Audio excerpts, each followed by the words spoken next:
फातिमा की रानी माँ, प्रभु यीशु की माँ, आसरा तू ही है माँ।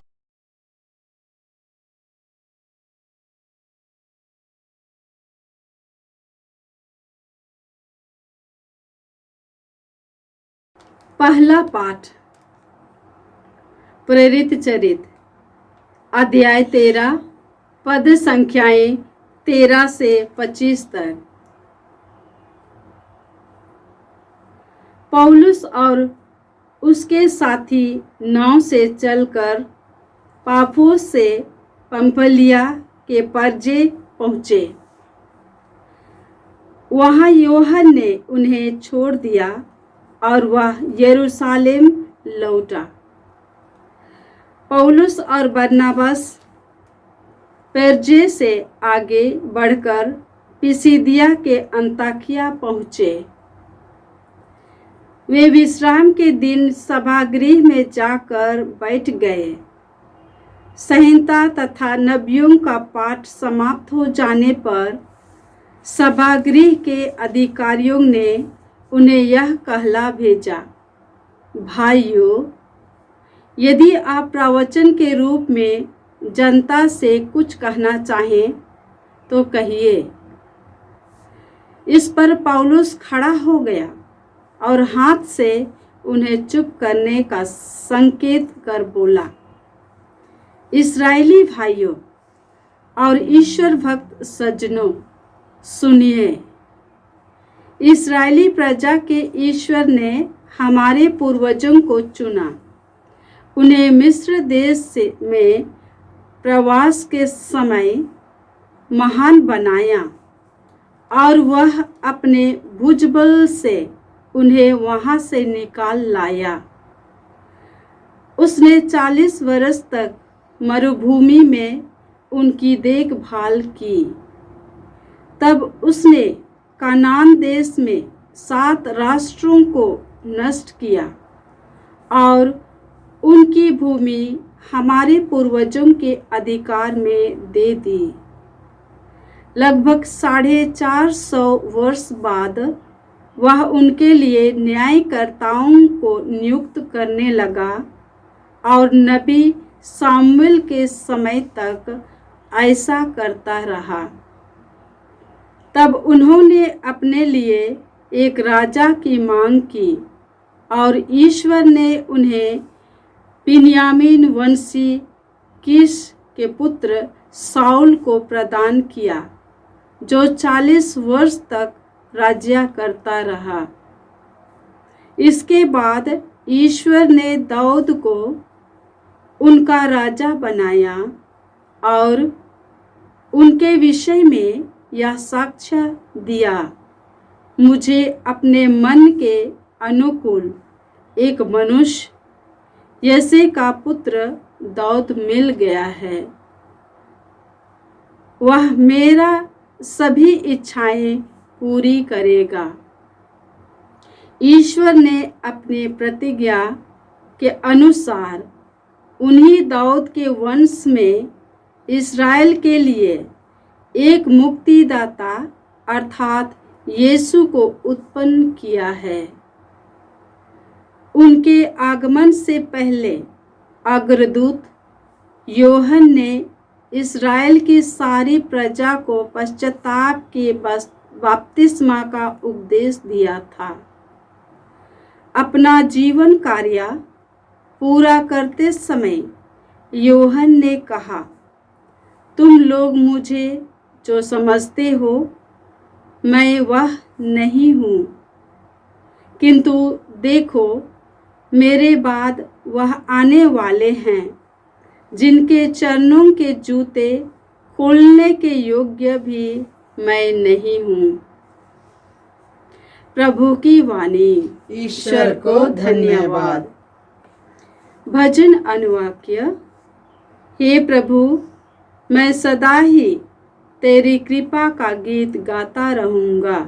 हे प्रभु, मैं सदा ही तेरी कृपा का गीत गाता रहूंगा। हे प्रभु, मैं सदा ही तेरी कृपा का गीत गाता रहूंगा। मैं पीढ़ी दर पीढ़ी तेरी सत्य प्रतिज्ञता घोषित करता रहूँगा। तूने कहा, मेरी कृपा सदा ही बनी रहेगी। मेरी सत्य प्रतिज्ञता आकाश की तरह चिरस्थायी है। अनुवाक्य। हे प्रभु, मैं सदा ही तेरी कृपा का गीत गाता रहूँगा। हे प्रभु, मैं सदा ही तेरी कृपा का गीत गाता रहूँगा। मैंने अपने सेवक दाऊद को चुनकर अपने पवित्र तेल से उसका अभिषेक किया। मेरा हाथ उसे संभालता रहेगा और मेरा बाहुबल उसे शक्ति प्रदान करेगा। अनुवाक्य। हे प्रभु, मैं सदा ही तेरी कृपा का गीत गाता रहूँगा। हे प्रभु, मैं सदा ही तेरी कृपा का गीत गाता रहूँगा। मेरी सत्य प्रतिज्ञता और मेरी कृपा उसका साथ देती रहेगी। मेरे नाम के कारण उसकी शक्ति बढ़ती जाएगी। वह मुझसे कहेगा, तू ही मेरा पिता, मेरा ईश्वर और उद्धारक है। अनुवाक्य। हे प्रभु, मैं सदा ही तेरी कृपा का गीत गाता रहूँगा।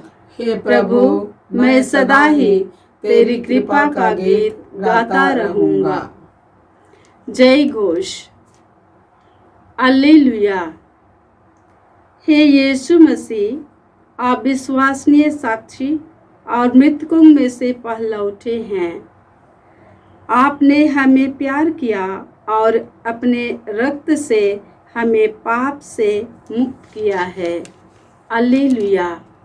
प्रभु आप लोगों के साथ हो। संत योहन के अनुसार प्रभु यीशु ख्रिस्त का पवित्र सुसमाचार।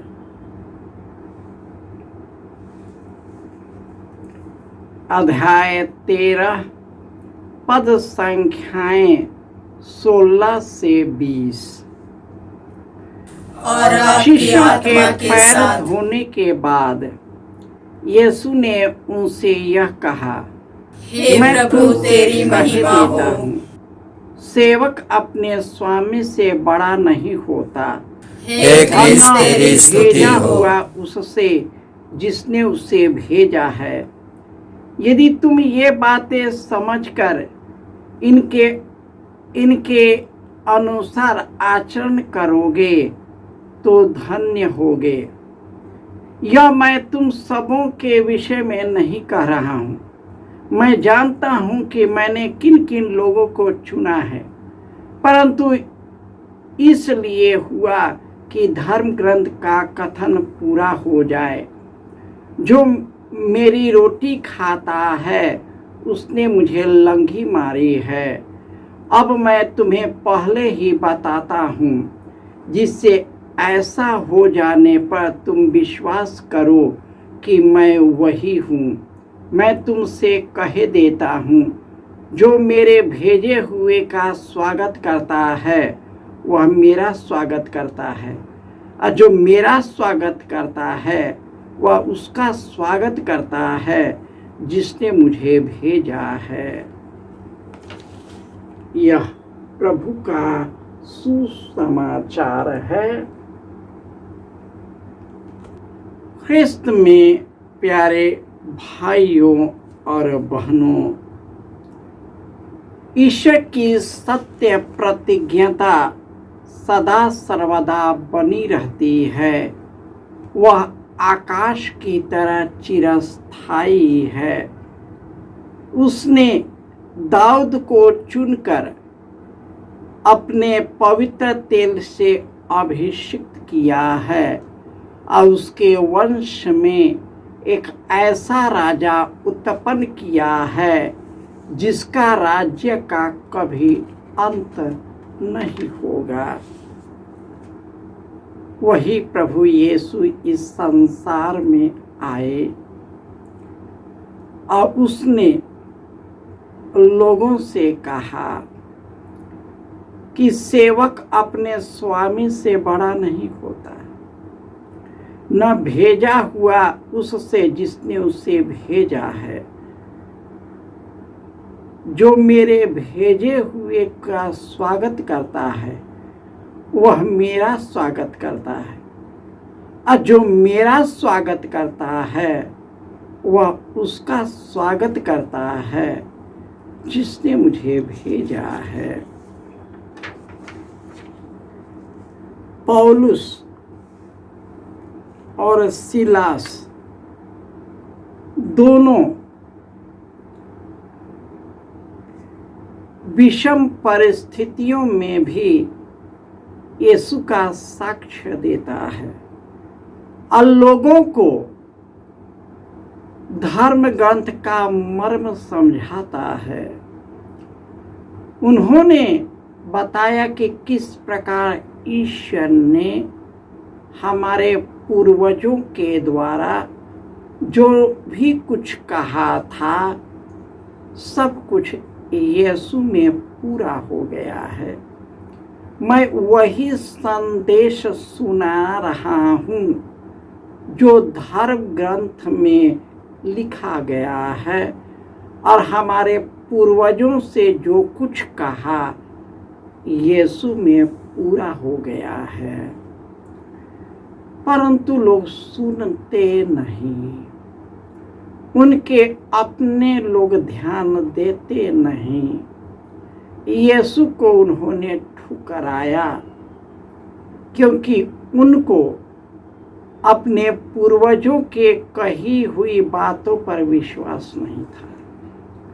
वे अपने मन गढ़ंत अपने ही इच्छा और शक्ति से जीते थे और उसी में ही लटके रहते थे।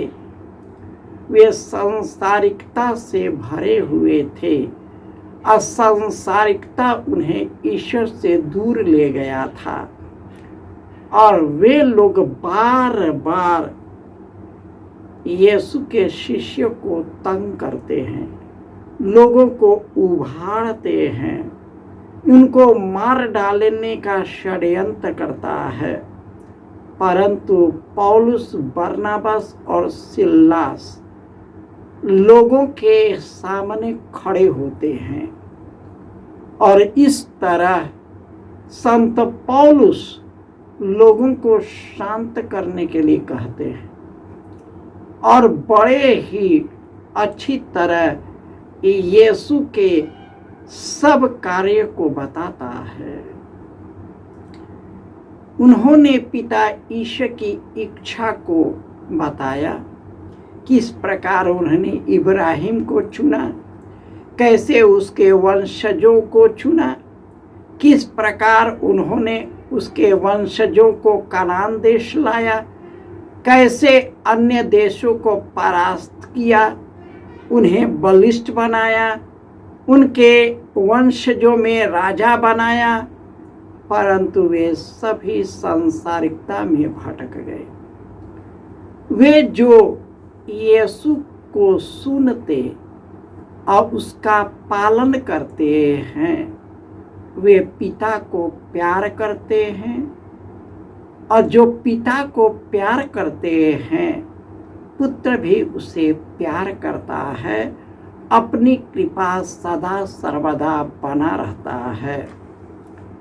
हम अपने जीवन की परिस्थितियों को यीशु को हाथों में सुपुर्द करें ताकि उन परिस्थितियों से निकलने के लिए हमें आत्मशक्ति से भर दे, ताकि हम किसी भी परिस्थिति का सामना कर पाए और इस तरह हम इस संसार पर विजय प्राप्त कर सके। जय यीशु।